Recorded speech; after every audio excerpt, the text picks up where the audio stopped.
বাংলাদেশে যে যুগান্তকারী পরিবর্তন সংগঠিত হয়েছে তার প্রেক্ষিতেই আজ আমি বিশ্ব সম্প্রদায়ের এই মহান সংসদে উপস্থিত হতে পেরেছি।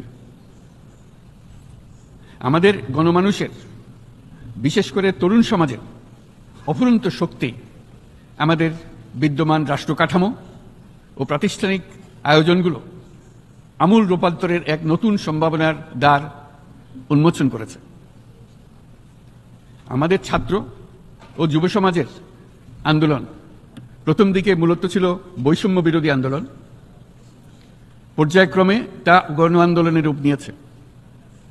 এরপর সারা পৃথিবী অবাক বিস্ময়ে দেখেছে কিভাবে সমগ্র বাংলাদেশের মানুষ একনায়কতন্ত্র, নিপীড়ন, বৈষম্য, অবিচার ও দুর্নীতির বিরুদ্ধে রাজপথ ও সামাজিক যোগাযোগের মাধ্যমে দৃঢ়ভাবে রুখে দাঁড়িয়েছিল। আমাদের ছাত্র জনতা তাদের অদম্য সংকল্প ও প্রত্যয়ের মাধ্যমে একটি স্বৈরাচারী ও অগণতান্ত্রিক শাসন ব্যবস্থা থেকে আমাদের মুক্তি এনে দিয়েছে। তাদের এই সংকল্পের মধ্যেই আমাদের দেশের ভবিষ্যৎ নিহিত, যা এই দেশকে বিশ্ব সম্প্রদায়ের মাঝে একটি দায়িত্বশীল জাতির মর্যাদায় উন্নত করবে বলে আমি বিশ্বাস করি। এই গণ আন্দোলন রাজনৈতিক অধিকার ও উন্নয়নের সুবিধাবঞ্চিত বাংলাদেশের আপামর জনসাধারণকে ঐক্যবদ্ধ করেছে। বাংলাদেশের মানুষ উন্নয়ন কর্মকাণ্ডকে অন্তর্ভুক্তিমূলক অংশীদারিত্ব রূপে দেখতে চেয়েছিল। আমাদের জনগণ একটা ন্যায্য, অন্তর্ভুক্তিমূলক ও কার্যকর গণতন্ত্রের জন্য লড়াই করেছে, যার জন্য আমাদের নতুন প্রজন্ম জীবন উৎসর্গ করেছে। আমাদের এই তরুণীরা যে প্রজ্ঞা, সাহস ও প্রত্যয় দেখিয়েছে তা আমাদের অভিভূত করেছে, সারা বিশ্ববাসীকে অভিভূত করেছে। বন্দুকের গুলি উপেক্ষা করে বুক পেতে দাঁড়িয়ে গিয়েছিল আমাদের এই তরুণরা। অবৈধ রাষ্ট্র ক্ষমতার বিরুদ্ধে প্রবলভাবে সোচ্চার হয়েছিল আমাদের তরুণ তরুণীরা, স্কুল পড়ুয়া কিশোর কিশোরীরা। তারা নিঃসঙ্গ চিত্তে উৎসর্গ করেছিল তাদের জীবন। শত শত মানুষ চিরতরে হারিয়েছে তাদের দৃষ্টিশক্তি। আমাদের মায়েরা, দিনমজুরিরা ও শহরের অগণিত মানুষ তাদের সন্তানদের কাঁধে কাঁধ মিলিয়ে নেমেছিল রাজপথে। তপ্ত রোদ, বৃষ্টি, মৃত্যু ভয়কে তোয়াক্কা না করে তারা সত্য ও ন্যায়সঙ্গত আকাঙ্ক্ষার বিরুদ্ধে দীর্ঘকালব্যাপী রাষ্ট্রযন্ত্রকে পরিচালনা করার অশুভ ষড়যন্ত্রকে পরাভূত করেছিল। জনগণের এই আন্দোলনে আমাদের জানামতে প্রায় 800-এরও বেশি জীবন আমরা হারিয়েছি স্বৈরাচারী শক্তির হাতে। উদারনীতি, বহুত্ববাদ ও ধর্মনিরপেক্ষতার উপর মানুষের গভীর বিশ্বাস থেকেই বাংলাদেশ রাষ্ট্রের অভ্যুদয় হয়েছিল। 1971 সালে যে মূল্যবোধকে বুকে ধারণ করে আমাদের গণমানুষ যুদ্ধ করেছিল, সেই মূল্যবোধকে বহু বছর পরে আবার জেনারেশন জি, যে প্রজন্ম জি, নতুনভাবে আমাদেরকে দেখতে শিখিয়েছে। এরকমটি আমরা দেখেছিলাম 1952 সালের ভাষা আন্দোলনে, বাংলাকে মাতৃভাষা হিসেবে প্রতিষ্ঠার সময়। বাংলাদেশের এই অভ্যুত্থান আগামী দিনগুলোতে বিশ্বের বিভিন্ন প্রান্তে মানুষকে মুক্তি ও ন্যায় বিচারের পক্ষে দাঁড়াতে প্রেরণা যোগাবে। আমাদের মুক্তি ও গণতান্ত্রিক আকাঙ্ক্ষাকে বাস্তবে রূপ দিতে আমি তাই আজ বিশ্ব সম্প্রদায়কে আমাদের নতুন বাংলাদেশের সঙ্গে সম্পৃক্ত হবার উদাত্ত আহ্বান জানাচ্ছি। মাননীয় সভাপতি, যে রাষ্ট্র কাঠামো দুঃসহ হয়ে গেছে তার পুনর্গঠনের জন্য আমাদের তরুণরা, দেশের আপামর জনসাধারণ একমত হয়ে আমার এবং আমার উপদেষ্টা পরিষদের উপর আস্থা রেখে সরকার পরিচালনার এক মহান দায়িত্ব আমাদের উপর ন্যস্ত করেছে। এই দায়িত্ব গ্রহণের পর আমরা গভীর বিস্ময় ও হতাশার সঙ্গে মুখোমুখিভাবে দেখতে পাচ্ছি কিভাবে সর্বগ্রাসী দুর্নীতি একটি কার্যকর গণতান্ত্রিক ব্যবস্থাকে ধ্বংসস্তূপে পরিণত করেছে, কিভাবে রাষ্ট্রের মূল প্রতিষ্ঠানগুলোকে নির্মমভাবে দলীয়করণের আবর্তে বন্দী করে রাখা হয়েছিল, কিভাবে জনগণের অর্থকে লুটপাট করা হয়েছিল, কিভাবে একটি বিশেষ স্বার্থান্বেষী গোষ্ঠী সমস্ত ব্যবসা বাণিজ্যকে অন্যায়ভাবে নিজেদের হাতে কুক্ষিগত করে দেশের সম্পদ অবাধে বিদেশে পাচার করে দিয়েছে। এক কথায়, কিভাবে প্রত্যেকটি পর্যায়ে ন্যায়, নীতি ও নৈতিকতা অদৃশ্য হয়ে গিয়েছিল। এরকম এক অবস্থার দেশকে পুনর্গঠন এবং জনগণের কাঙ্ক্ষিত রাষ্ট্র ব্যবস্থা প্রতিষ্ঠিত করার জন্য আমাদের উপর দায়িত্ব প্রদান করা হয়েছে।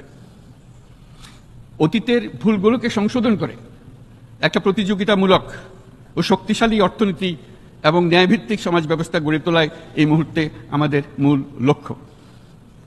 বর্তমান পরিবর্তিত পরিস্থিতিতে সকল রাজনৈতিক দল এখন স্বাধীনভাবে তাদের মতামত প্রকাশ করতে পারছে।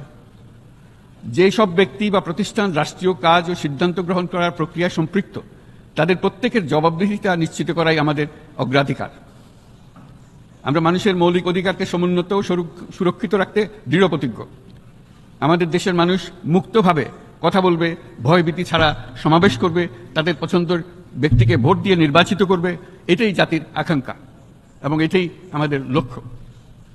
বিচার বিভাগের স্বাধীনতা সংরক্ষণ ও সাইবার ডোমেন সহ গণমাধ্যমের স্বাধীনতা সুসংহতকরণে আমরা প্রতিজ্ঞাবদ্ধ। আমাদের একজন কৃষক বা একজন শ্রমিকের সন্তানও যেন সমাজের সর্বোচ্চ শিখরে পৌঁছতে পারে, সেই লক্ষ্যে বিশালকার অবকাঠামো নির্মাণের বদলে স্বাস্থ্য ও শিক্ষা খাতে বরাদ্দ বৃদ্ধির আমরা গুরুত্ব আরোপ করছি। রাষ্ট্র ব্যবস্থার সকল পর্যায়ে সুশাসন ফিরিয়ে আনাই আমাদের অভীষ্ট। বাংলাদেশে যেসব আন্তর্জাতিক, আঞ্চলিক এবং দ্বিপাক্ষিক চুক্তির পক্ষভুক্ত, সেগুলো প্রতিপালনে আমাদের সরকার বদ্ধপরিকর। জাতিসংঘ সহ বহুপাক্ষিক বিশ্ব কাঠামোতে বাংলাদেশের সক্রিয় অংশগ্রহণ ও অবদান অব্যাহত থাকবে। পারস্পরিক শ্রদ্ধাবোধ, মর্যাদা ও স্বার্থরক্ষণের ভিত্তিতে বাংলাদেশ বিশ্বের সকল রাষ্ট্রের সাথে বন্ধুত্বপূর্ণ সম্পর্ক বজায় রাখবে। মাননীয় সভাপতি, গত 7 সপ্তাহের মধ্যে আমাদের সরকার বিভিন্ন গুরুত্বপূর্ণ পদক্ষেপ গ্রহণ করেছে। আমাদের অনুরোধে সাড়া দিয়ে জাতিসংঘের মানবাধিকার বিষয়ক হাই কমিশনার বাংলাদেশের গণ আন্দোলনকালে সংগঠিত মানবাধিকার লঙ্ঘনের বিষয়ে বিস্তৃত অনুসন্ধান এবং এইসব বিষয়ে ঘটনার পুনরাবৃত্তি রোধে পরামর্শ প্রদানের জন্য একটা ফ্যাক্ট ফাইন্ডিং কমিশন গঠন এবং তার কাজ শুরু করার জন্য দ্রুত বাংলাদেশে পাঠিয়ে দিয়েছে। আমি তাকে বাংলাদেশের পক্ষ থেকে অশেষ ধন্যবাদ জানাচ্ছি। দায়িত্বভার গ্রহণের 2 সপ্তাহের মধ্যে আমরা গুম প্রতিরোধে যে আন্তর্জাতিক কনভেনশন রয়েছে তাতে যোগদান করেছি।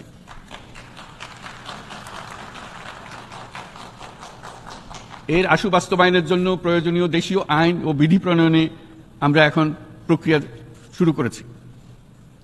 বাংলাদেশে গত 1.5 দশকে যে সমস্ত গুমের অভিযোগ রয়েছে সেগুলো তদন্ত করার জন্য একটি তদন্ত কমিশন এই মুহূর্তে কর্মরত আছে। মানুষের আস্থা, আত্মবিশ্বাস ফিরিয়ে আনতে এবং নির্মম অতীত যেন আর ফিরে না আসে কোনোদিন, সেজন্য আমরা কিছু সুনির্দিষ্ট খাতে সংস্কারকে অগ্রাধিকার দিয়েছি। সেই লক্ষ্যে আমরা বিদ্যমান নির্বাচন ব্যবস্থা, সংবিধান, বিচার ব্যবস্থা, জনপ্রশাসন, আইন শৃঙ্খলা ব্যবস্থা সংস্কারের জন্য স্বাধীন কমিশন গঠন করেছি। সংবাদপত্র ও গণমাধ্যমের সংস্কারের জন্যও পৃথক কমিশন সহ আরও কয়েকটি বিশেষ বিষয়ে কমিশন গঠন প্রক্রিয়াধীন রয়েছে। ব্যবসা বাণিজ্যে অনুকূল পরিবেশ সৃষ্টির লক্ষ্যে আমরা ব্যাংক ও আর্থিক খাতের ব্যাপক সংস্কারের উদ্যোগ গ্রহণ করেছি। কোনো বিদেশি ব্যবসা বা বিনিয়োগ যেন ক্ষতিগ্রস্ত না হয় তা নিশ্চিত করতে আমরা বদ্ধপরিকর। এইসব সংস্কার যেন টেকসই হয়, দীর্ঘমেয়াদে নিশ্চিত করতে এবং অবাধ ও নিরপেক্ষ অংশগ্রহণমূলক নির্বাচনের জন্য উপযোগী পরিবেশ সৃষ্টি করতে আমরা কাজ করে যাচ্ছি। গণতন্ত্র, আইনের শাসন, সমতা, সমৃদ্ধি অর্জনের মাধ্যমে একটি ন্যায়ভিত্তিক সমাজ হিসেবে আত্মপ্রকাশের অভিপ্রায় বাস্তবায়নে আমি বাংলাদেশের প্রতি আন্তর্জাতিক সম্প্রদায়ের সমর্থন ও গভীরতর সম্পর্ক গঠন করার জন্য আহ্বান জানাচ্ছি।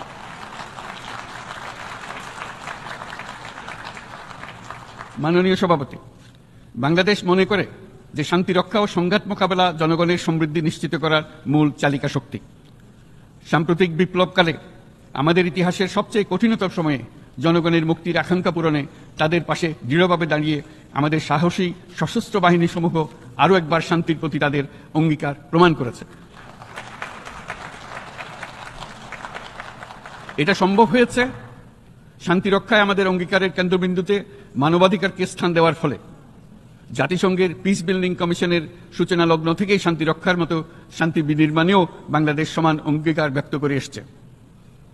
আমাদের দিনগুলোতে আমরা জাতিসংঘের শান্তি রক্ষা কার্যক্রমে আমাদের মূল্যবোধ ভিত্তিক অবদানের ধারাবাহিকতা রক্ষা, সমুন্নত ও প্রসারিত করতে বদ্ধপরিকর। জাতিসংঘের শান্তি রক্ষা কার্যক্রমে অবদানকারী তৃতীয় বৃহত্তম রাষ্ট্র হিসেবে বাংলাদেশ এখন পর্যন্ত 43টি দেশে 63টি মিশনে শান্তিরক্ষী প্রেরণ করেছে। বসনিয়া থেকে শুরু করে কঙ্গো পর্যন্ত বিশ্বের বিভিন্ন প্রান্তে এসব মিশনে দায়িত্ব পালনকালে 168 জন বাংলাদেশি শান্তিরক্ষী নিজেদের জীবন বিসর্জন দিয়েছে।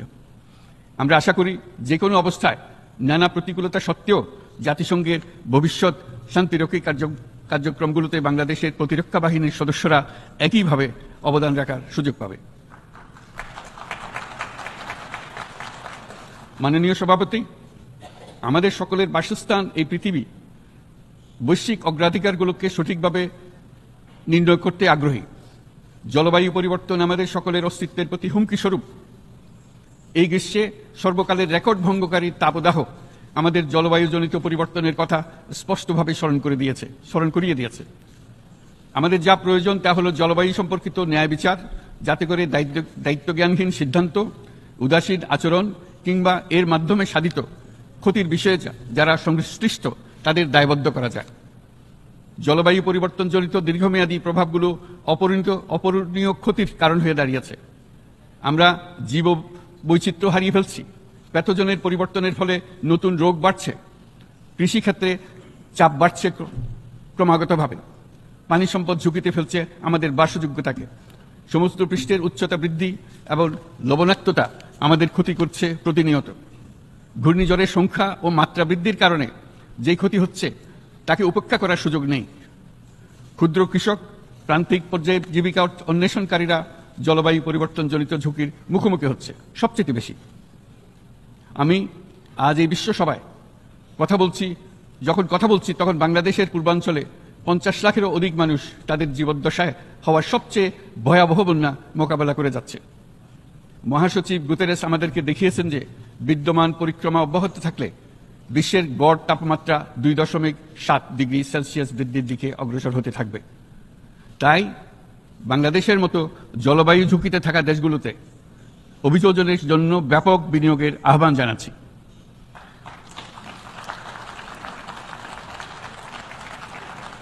এছাড়াও উদ্ভাবনী শক্তির প্রয়োগ, অতিরিক্ত অর্থায়নের মাধ্যমে লস অ্যান্ড ড্যামেজ ফান্ডকে কার্যকর করা আমাদের জন্য অত্যন্ত গুরুত্বপূর্ণ। একইভাবে আমাদের প্রয়োজন প্রযুক্তির সহজলভ্যতা, সক্ষমতা বৃদ্ধি। নির্দিষ্ট করে বললে আমাদের দরকার জীবন রক্ষাকারী প্রযুক্তি, বিশেষত কৃষি, পানি এবং জনস্বাস্থ্য খাতে, যেখানে ক্ষুদ্র ক্ষুদ্র উদ্ভাবন এবং সমাধানসমূহ ঝুঁকিতে থাকা জনগোষ্ঠীকে রক্ষা করতে পারে। জলবায়ু সংকটের মোকাবেলা এবং বৈশ্বিক অর্থনীতি সুসংহতকরণে আমাদের যুগপথভাবে কাজ করতে হবে। বিশ্ব সম্প্রদায় এখন কার্বন মুক্ত পৃথিবী গড়ে তুলতে মনোযোগী হচ্ছে। বিশ্বের অধিকাংশ মানুষকে এই ধরনের পরিবর্তনের সুফলভোগী করতে হলে নেট জিরো পৃথিবীর দিকে আমাদেরকে অগ্রসর হতে হবে। বাংলাদেশের মতো দেশগুলোকে সাথে নিয়ে যেতে হবে। তা না হলে পারস্পরিক দায়িত্ববোধের মাধ্যমে পারস্পরিক সমৃদ্ধি অর্জনে আমাদের সার্বজনীন অঙ্গীকার পূরণে পিছিয়ে পড়ব আমরা। এই ক্ষেত্রে আমি বিশ্বাস করি সমগ্র বিশ্ব একসাথে 3-0 লক্ষ্য অর্জনের ধারণা বিবেচনা করে দেখতে পারে, যার মাধ্যমে আমরা শূন্য দারিদ্র্য, শূন্য বেকারত্ব এবং শূন্য নেট কার্বন নিঃসরণ অর্জন করতে পারি, যেখানে পৃথিবীর প্রতিটি তরুণ তরুণী চাকরি প্রার্থী না হয়ে বরং উদ্যোক্তা হিসেবে নিজেকে প্রতিষ্ঠিত করার সুযোগ পাবে। তারা যেন এই সম্পদের সীমাবদ্ধতা সত্ত্বেও নিজ নিজ সৃজনশীলতার বিকাশ করতে পারে, যেখানে একটি ব্যবসায়িক উদ্যোগ সামাজিক সুফল, অর্থনৈতিক মুনাফা এবং প্রকৃতির প্রতি দায়িত্বশীলতার মধ্যে একটি চমৎকার ভারসাম্য আনতে পারে, যেখানে সামাজিক ব্যবসার মাধ্যমে যে কোনো ব্যক্তি ভোগবাদী জীবনধারা থেকে উত্তরণ করে সামাজিক ও অর্থনৈতিক পরিবর্তনের সৃজনশীল শক্তি হিসেবে নিজেকে প্রতিষ্ঠিত করতে পারে।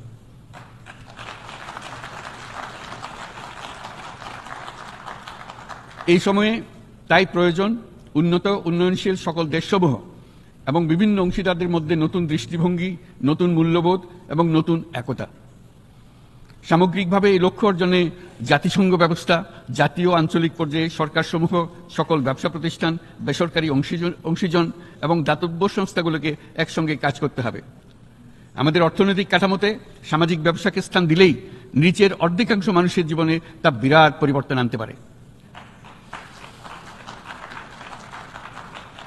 এই পদক্ষেপ একই সঙ্গে জলবায়ুর ধ্বংসাত্মক গতিকে সফলভাবে রোধ করতে পারে এবং বাজার ব্যবস্থার মাধ্যমেই এই মীমাংসা হতে পারে। এ বিষয়ে আমি মহাসচিব গুতেরেসের বিশেষ দৃষ্টি আকর্ষণ করছি।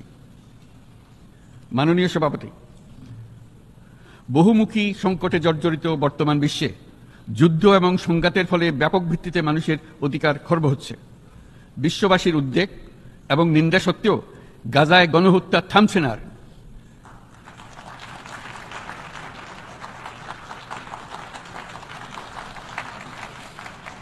ফিলিস্তিনের মতো বিদ্যমান বাস্তবতা কেবল আরব কিংবা মুসলমানদের জন্যই উদ্বেগজনক নয়, বরং তা সমগ্র মানব জাতির জন্যই উদ্বেগের বিষয়।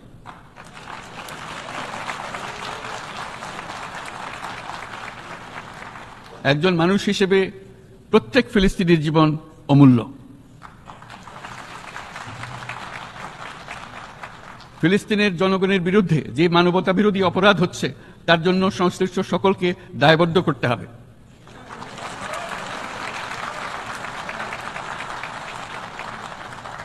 ফিলিস্তিনের জনগণের উপর চলমান নৃশংসতা, বিশেষত নারী এবং শিশুদের সাথে প্রতিনিয়ত যে নিষ্ঠুরতা বিশ্ব দেখাচ্ছে, তা থেকে নিস্তারের জন্য বাংলাদেশ অনতিবিলম্বে সম্পূর্ণ যুদ্ধবিরতির আহ্বান জানাচ্ছে।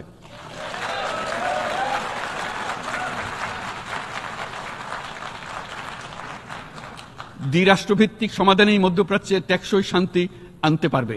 তাই জাতিসংঘ সহ আন্তর্জাতিক সম্প্রদায়ের সকলকে এর বাস্তবায়নের জন্য এখনই উদ্যোগ নিতে আহ্বান জানাচ্ছি।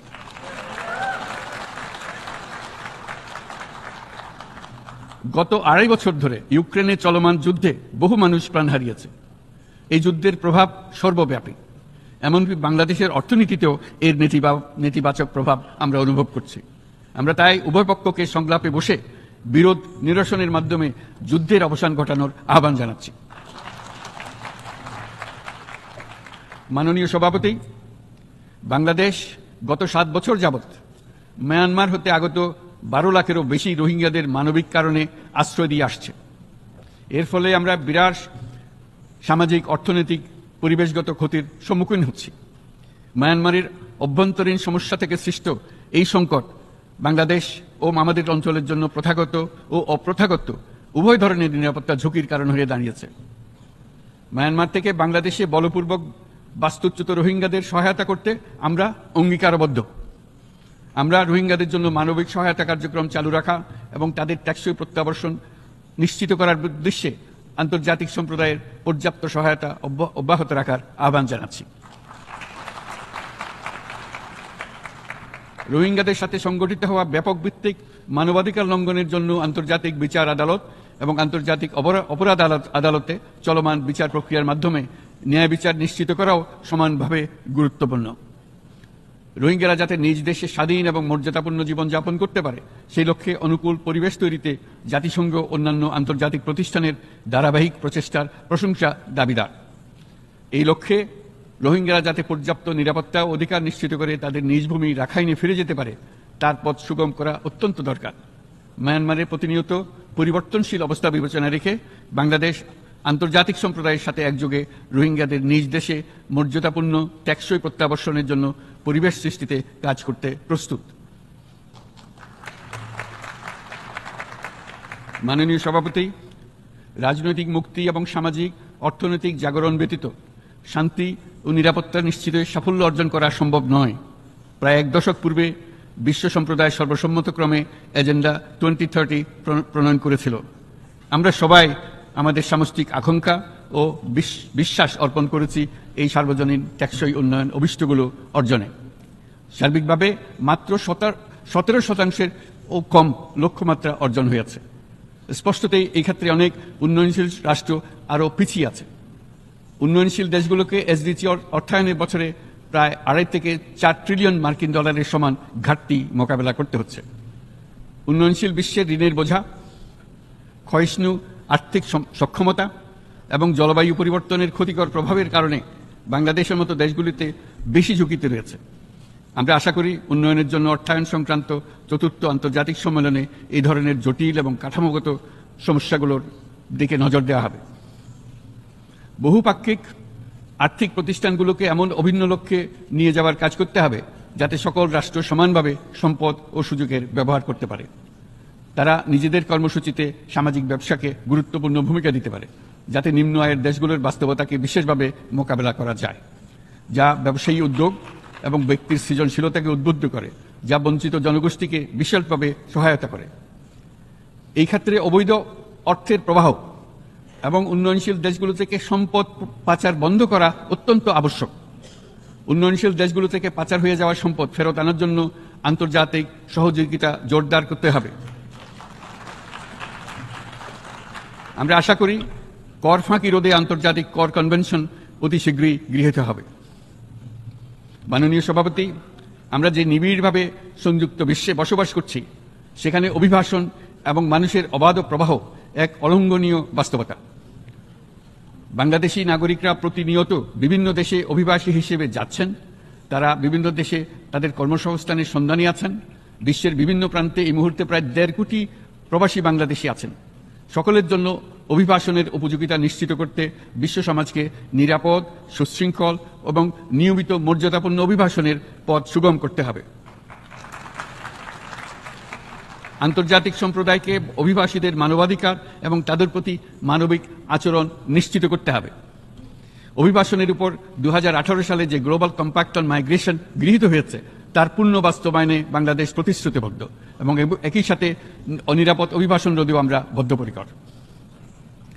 মাননীয় সভাপতি, প্রতি বছর প্রায় 25 লক্ষ তরুণ তরুণী বাংলাদেশের শ্রমবাজারে যুক্ত হচ্ছেন।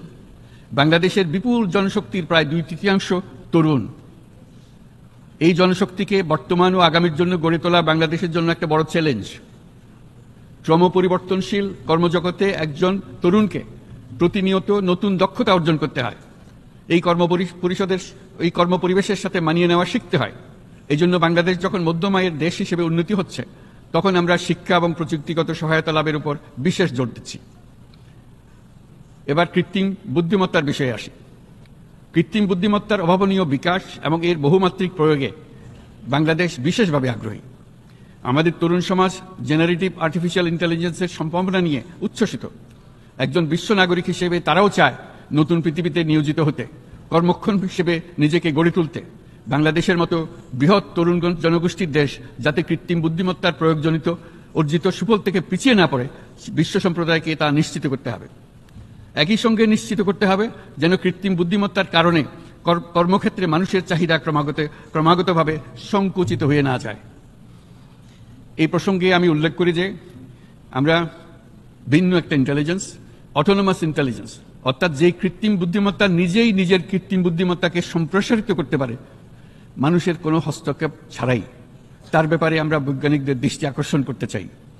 তারা যেন এই ক্ষেত্রে অগ্রসর হওয়ার আগে মানুষের উপরে প্রভাব সম্বন্ধে নিশ্চিত হয়ে অগ্রসর হন। আমাদের ধারণা, অটোনোমাস ইন্টেলিজেন্স মানুষের অস্তিত্বকে বিপন্ন করে তুলতে পারে।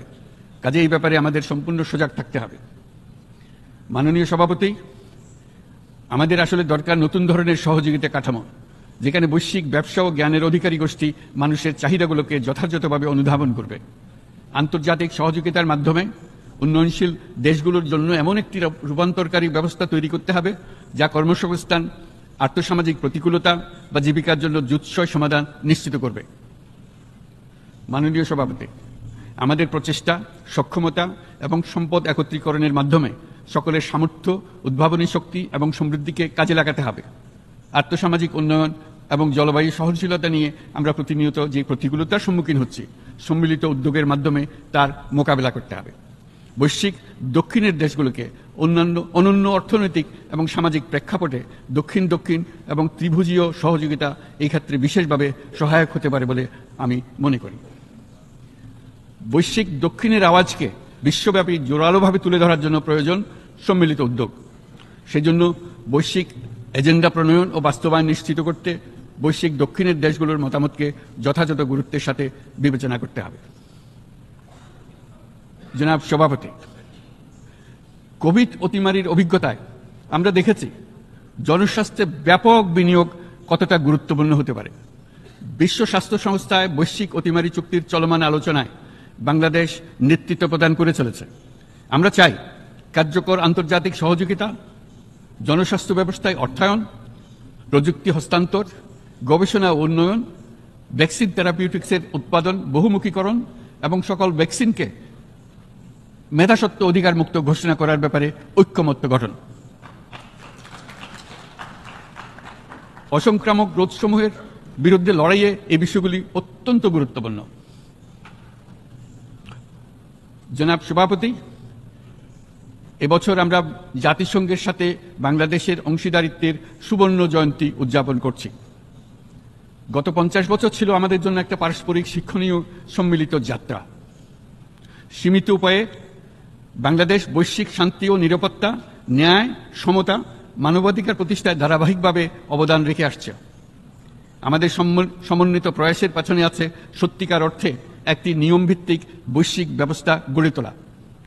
এই প্রসঙ্গে উদাহরণ হিসেবে আমি স্মরণ করছি 1999 সালে জাতিসংঘ সাধারণ পরিষদে ক্ষুদ্র ঋণের উপর গৃহীত রেজুলেশনের কথা। সেই সময় জাতিসংঘ 2005 সালকে ইয়ার অফ মাইক্রোক্রেডিট ঘোষণা করেছিল, যার ফলে ক্ষুদ্র ঋণ বিশ্বব্যাপী সম্প্রসারিত হবার সুযোগ পেয়েছিল। একই সময়ে বাংলাদেশের উদ্যোগে গঠিত হয়েছিল ফ্রেন্ডস অব মাইক্রোক্রেডিট। 2001 সাল থেকে সাধারণ পরিষদে কালচার অফ পিস সংক্রান্ত বাৎসরিক যে রেজলিউশন গৃহীত হয়ে আসছে, বা নিরাপত্তা পরিষদে নারী, শান্তি ও নিরাপত্তা সংক্রান্ত যে 1325 নম্বর রেজলিউশন গৃহীত হয়েছিল, তা বাংলাদেশের বিশ্বজনীন উদ্যোগগুলোর প্রতিফলন এবং অবদান। মাননীয় সভাপতি, আজ এই মহান বিশ্বসভায় বিশ্ব নেতৃবৃন্দের উপস্থিতিতে প্রতিধ্বনিত হচ্ছে শান্তি, নিরাপত্তা, ন্যায় বিচার প্রতিষ্ঠা এবং সম্পদের সুষম বন্টনের মাধ্যমে সকলের অন্তর্ভুক্তি নিশ্চিত করার আহ্বান। সদস্য রাষ্ট্র হিসেবে আমাদের প্রত্যেককে আজ গভীরভাবে অনুধাবন করতে হবে কিভাবে আমরা নারী, পুরুষ সকলের জন্য ও আগামীর দিনগুলোতে উদ্যোক্তা হবার সমান সুযোগ সৃষ্টি এবং তাদের ক্ষমতায়ন নিশ্চিত করতে পারি। সকল বৈশ্বিক সমস্যার সমাধানের জন্য আমাদের সবার হাতে যথেষ্ট সক্ষমতা, সম্পদ এবং উপায় রয়েছে। আসুন আমরা জাতীয় বা আন্তর্জাতিক যেসব প্রতিশ্রুতি দিয়েছি তা বাস্তবায়ন করি এবং অর্থনৈতিক ক্ষেত্রে সামাজিক ব্যবসার ধারণা প্রতিষ্ঠিত করে সকল প্রকার বৈষম্য, অসমতার অবসানে ঐক্যবদ্ধভাবে আমরা কাজ করি। বাংলাদেশের তরুণরা প্রমাণ করেছে যে মানুষের স্বাধীনতা, মর্যাদা ও অধিকার সমুন্নত রাখার অভিপ্রায় কোনো উচ্চাভিলাষ নয়, বরং এটা সকলের নিশ্চিত প্রাপ্য। আজ এই মহান সমাবেশে আপনাদের উপস্থিতিতে শান্তি, সমৃদ্ধি ও ন্যায় বিচার নিশ্চিত করতে আন্তর্জাতিক, আঞ্চলিক এবং জাতীয় পর্যায়ে বাংলাদেশে তার ভূমিকাকে ক্রমাগতভাবে জোরদার করার নিশ্চয়তা দিচ্ছে। আজ আপনাদের সবাইকে শুভেচ্ছা জানাচ্ছি, ধন্যবাদ জানাচ্ছি।